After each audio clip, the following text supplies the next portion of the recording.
السلام عليكم يا حاج. وعليكم السلام ورحمة الله وبركاته. اتفضل. بيا في حياتك يا عم حسن. قعدة مصر نستك عوايدنا ولد الغالي، عمرنا بناخده عزا قبل الحج ما يرجع لاصحابه. الكلام ده زمانه عدى خلاص يا عم حسن. انت عارف ان انا ظابط، شغلتي ان اطبق القانون. واحنا بنحترموا القانون ورجالة القانون احسن بيه، لكن لو القانون ما جاب لناش حقنا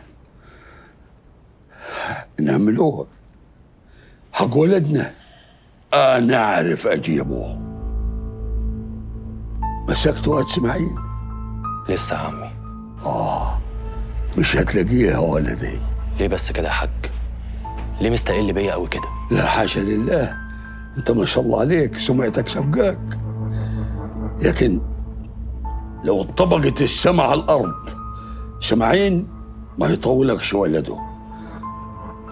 هو مجبور يحميه زي ما انا مجبور اجيب حق ولدي. مشيناها خطا كتبت علينا، ومن كتبت عليه الخطن مشاها. وانا كمان مجبور ان اعمل شغل يا حاج، واللي غلط هجيبه عشان يتحاسب. بس احنا لسه مش متاكدين ان هو اللي عمل كده. شرايط الكاميرات كلها اتمسحت، ومفيش اي حاجه تثبت ان هو كان موجود في الشركه. ما عندناش الا شهاده الشهود، وحتى دي كمان متلخبطه، وفي حاجات كتير مش راكبه على بعض. يمكن مش هو، يمكن هو ولد العطار هو.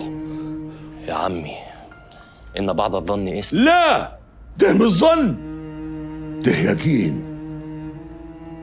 سمعين لا جاني ولا كلمني. مفروض في مصيبة زي دي يبقى أول واحد جاري.